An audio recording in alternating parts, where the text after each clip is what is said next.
Hello everyone, hello, welcome to a 3am challenge. I'm your host, the Great Mervamps, and tonight it is 3am. I hope you all enjoyed my 1am, which is our challenge summoning Laughing Jack. So tonight we're going to be summoning 2 Creepypastas, Clockwork, and Ben Drown. Now, make sure to like and subscribe. Shout out to our subscriber when we do it. Please go follow his or her YouTube channel. Link will be down in the description below. Comment at the end of the video. Let's do this thing. So we're going to be doing the same thing that we did to summon Laughing Jack. We're going to be doing a reaction video just to summon him. Now, let me explain the 3M challenge. The 3M challenge is the time where paranormal activity, or goons, goblins, ghosts, etc., all that supernatural power is at its maximum at from 3. And when 3M drops and hits 4M, the power goes back to normal. So, here's how the challenge goes, and I put one rule in there for the 3M challenge. Is basically this: set your alarm clock for 5 or 10 minutes before 3M. Splash some cold water on your face, help you wake up. You want to know why that's number 1 rule? Because I guarantee that's the number 1 rule that every YouTuber knows when they're doing a 3M challenge, and they follow that rule. You want to know why? Okay, here's why. So, basically, yeah, I know, it's my baby kitty. Hi, baby kitty. Hang on. Before I start, say hello to my little friend.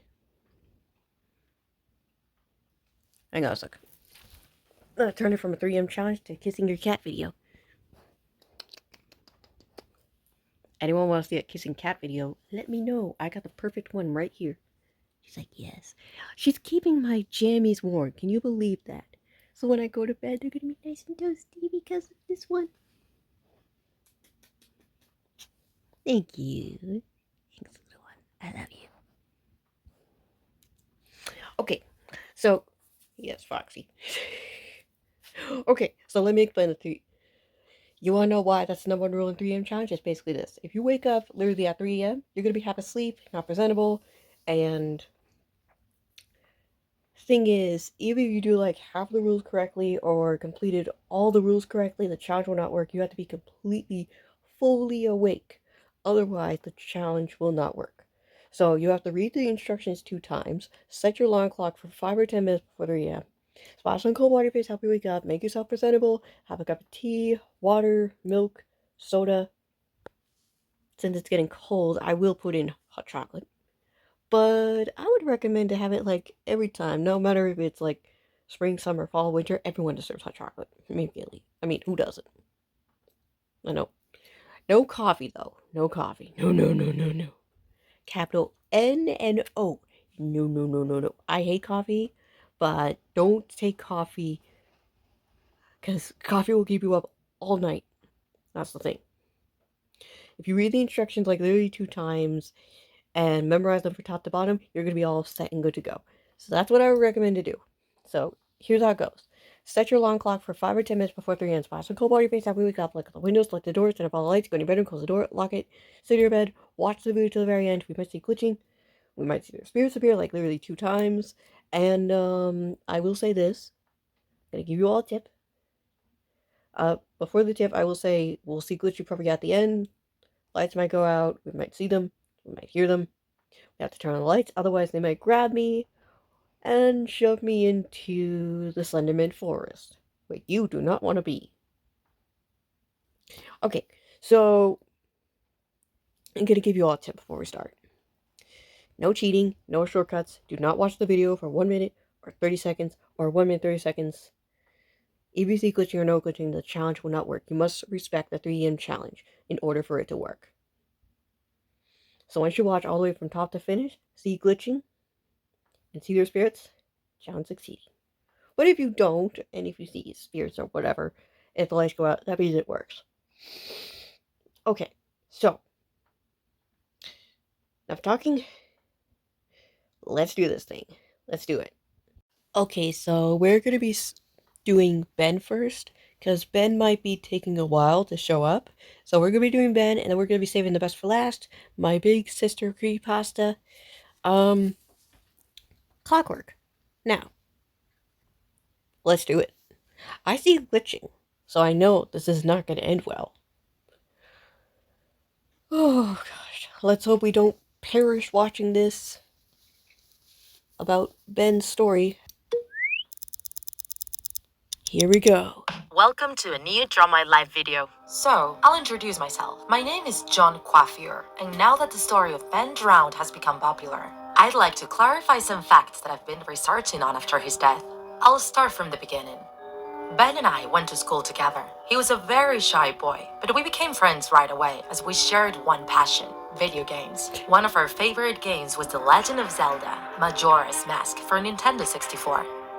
Ben was a slim boy with blonde hair to his shoulders and his eyes were sky blue.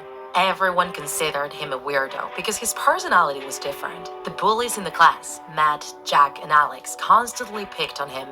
Matt was the worst of them. He was despicable, and he had a scar on his lip from an old fight he usually bragged about. Awesome! Poor Ben's situation at home wasn't very nice either. His dad had died the previous year in a car accident. Right before dying, Ben had told him about his problems at school, and he had calmed him down. "I'll go talk to your teacher tomorrow. I'm sure it would all have a wonderful ending, right?" He kissed him on his forehead and laughed, without knowing those were his last words. Ben didn't smile much. The happiest I had seen him is when he bought the Majora's Mask game with the money he had been saving. He would spend hours and hours playing, and he always had it with him. "I wish I was like Link and I could be brave and face those bullies," he would usually say. One day, I went to his house to pick him up and go to school together. When I got there, he was playing the Majora's Mask game. I remember he saved the game in the Skull Kid phase. Then, he put the game inside his bag and we left for school. During the break, he came to me, desperate, because Matt had been searching in his stuff and his game had disappeared. I went to the teacher's room with him to tell what had happened, and we went to find Matt. "Ben, are you sure it was Matt?" the teacher asked. "Yes, I saw him searching on my bag." "Don't worry, you won't see it again," I heard Matt whisper with a dark voice. The teacher asked Matt to empty his bag. There was the game, without the label. Ben asked me to hold on to it. He was afraid I would take it from him again after school. He told me he would call me to meet at some safe place and give it to him. When I got home, I was waiting for his call. 10 minutes passed, then 20, 30, and the phone didn't ring. I was worried. What if Matt and the others had done something to him? I ran to Ben's house with the game on my hand. Right before reaching his house, I heard cries and moans coming from the shore of a nearby lake. I got closer, and then I saw Matt, Jack, and Alex next to Ben laying on the floor, hurt. He was screaming in pain and covering his face with his hands. I stood there some meters from them, and I saw Matt grab a wooden stick from the floor. "You were saying you saw me taking your stupid game, huh? Don't worry, you won't see anything ever again." He put the stick in one of Ben's eyes and then in the other one. Ben was desperately screaming. The show was horrifying. I wanted to do something, but I couldn't move. Blood was falling from his sockets, covering his face and his clothes. I threw up and started crying. "You shouldn't have done that," Ben said to Matt. Matt grabbed him by his neck and dragged him to the lake. He sunk his head in the water, drowning him while he laughed and laughed. Jack and Alice got scared, and they ran away. When Matt finished his job, he let Ben's dead body go and left in the same direction. Nobody was there anymore. I got close to Ben. My legs were shaking. I held him on my arms, hugging him, without letting go of the Majora's Mask game that I still had in my hand. I remained like that until the police came. They had been warned by a neighbor. My best friend was dead, and I couldn't do anything to avoid it. I still have nightmares about this. When I went back home, I went to the bathroom to get rid of the blood. The Zelda game was also dirty. I wiped it and saw something handwritten on it, a word, Majora. I hadn't realized about this earlier, but I didn't think it was important. The next day, when I woke up, the game was gone.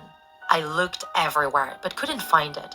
After telling the police about what had happened, they sent Matt to a juvenile detention center. 3 days after that, his death under strange circumstances was on the news.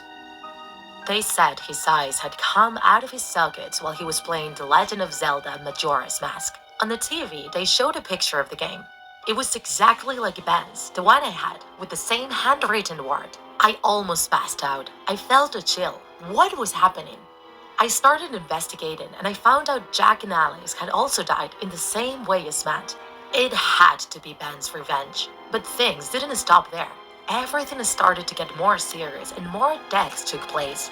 I got in touch with people who had played the same version of the damned game to know what was different about it from the original. There was a saved game with Ben's name. Usually, Skull Kid would show up in faces where he's not supposed to be, staring at you. And Link's sinister statue followed you everywhere, doing weird things with evil, bloody eyes. One day, I borrowed the game. While I was playing, Link's statue appeared, and when the game was over, one of the screens said, "You've had a terrible ending, right?" I was stunned. It was a very similar sentence to the one Ben's dad told him before the accident. There was a face that didn't appear for the other players.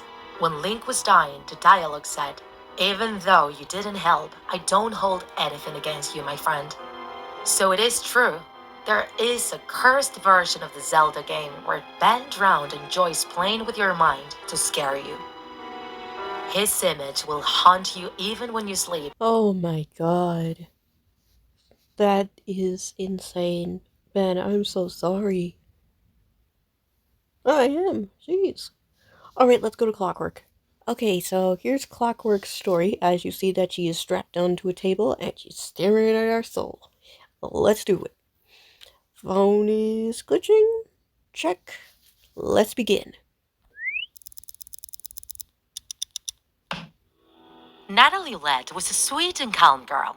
She had hazel eyes with some green highlights. Her long, dark brown hair contrasts with her pale skin. She loved to paint, and when she ran out of sheets, she used the walls as a canvas. Her parents didn't like that. They often argued and punished her by locking her in the room. Plus, her older brother Lucas would mess with her all the time and make her life impossible at home. Natalie soon began to feel lonely and sad. As she grew older, she became a dark person, and her drawings became terrifying and bloody. One day in high school, she fell asleep while working on an English assignment, and the teacher called her attention. The teacher demanded that she gave her what she had done, but on top of Natalie's desk, there were only drawings of sinister characters and gruesome scenes. "Time's up, Miss Ouellette." That phrase caught her attention. It seemed that time was always against her, and that bothered her. After class, she met Chris, her boyfriend. He had blonde hair and brown eyes. Natalie was glad to see him, but he was very serious. When she moved to kiss him, Chris turned his face away and said he wanted to break up with her. "It's better if we give each other some time and space apart." Again with the time, thought Natalie. Why? What happened? "It's your way of thinking, your drawings. You're always sad and you never smile." Natalie was shocked. Chris had broken her heart and she felt like her life was going from bad to worse. When she got home, she went to the bathroom to cry. On the shelf, she saw her mother's sewing kit, fumbled until she found a needle and thread and looked at herself in the mirror. "So, I never smile." She began to sew her cheeks in the form of a smile with a black thread. She felt excruciating pain, but all she did was laugh hysterically. She was in a kind of trance. Blood dripped down the drain, and suddenly her mother came into the bathroom and shouted. They went to the hospital, and Natalie explained to the doctor that her biggest problem was time. The time passed slowly, controlling society and torturing her to the end. She felt like a different person. She spent the night in the hospital. She woke up from a nightmare where a voice kept telling her that her time had run out, that her time was up. She tried to move, but she couldn't. She was handcuffed to the bed. A group of men with strange masks were with her in the room. One of them had a scalpel in his hand and told her that he would do a small surgery to keep her mind under control. She felt them giving her multiple injections of a viscous liquid that burned inside her skin.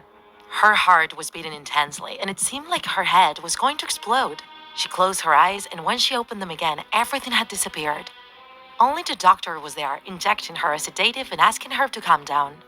She got rid of her ties, hit the doctor, and tied him to the bed face down. She felt that something inside her was changing, something sinister like her paintings. She moved the mechanism to fold the bed completely and split his body in half. The doctor kept screaming inconsolably as he bled from his mouth. She painted the walls using blood and laughed out loud, contemplating her art. She went to the bathroom and looked in the mirror, still holding the stitches on her face, forming the sinister smile. But now her eyes were completely green. She loved her new self. She fled the hospital and went to her house. She went into the kitchen and grabbed 2 knives. Her mother appeared, and when she saw her, she screamed in horror. She tried to run down the hall but stumbled and fell to the ground. Natalie stabbed her several times while whispering, "Sweet dreams, mother. Your time is up." Then she went in search of her father and her brother Lucas and martyred them, torturing them. When she finished, she went to her room. Everything was silent, and she heard the ticking of a pocket watch on her bedside table. She remained listening to the sound for what was an eternity to her. She went to the bathroom and put the clock on one of her eyes, piercing the skin and tearing the organ until the device fit perfectly as her eye. Natalie was gone. Now she was Clockwork. She burned down the house with the corpses of her family inside and moved away from the flames, plunging into the depths of the forest. Some say she's still alive, determined to make your time end and avoid the agony of waiting. The only way to know if she's there watching you is to sleep near the window. In the dark of the night, you will be able to differentiate the chilling ticking sound, and you will see the green flash of her eye. If she's there, you'll know your time is up. Okay, that was terrifying. Both of their stories are sad and stuff. Wow, just wow. Wow. I see more glitching. What the fuck?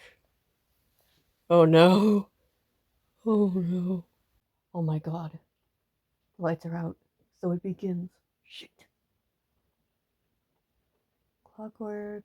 Ben. Where are you two? Ah. Holy fuck. I see Ben's spirit, and I see Clockwork's spirit. Oh my god. Hey, no, no.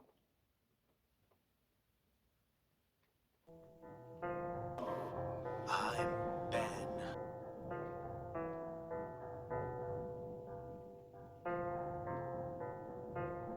And your time is up. Time's never up, Clockwork. And you know that. And Ben, like I said before watching your video, I said I was sorry for everything that's happened to you. Hey, no, no, no. Turn your light. Okay, turn your light. What the fuck just happened? Okay, let's review on what the fuck just happened. Alright, we watched their videos to the very end. We see their ghost up here like literally 2 times. The lights go out. And then all of a sudden, we hear and see their spirits. And I turn a light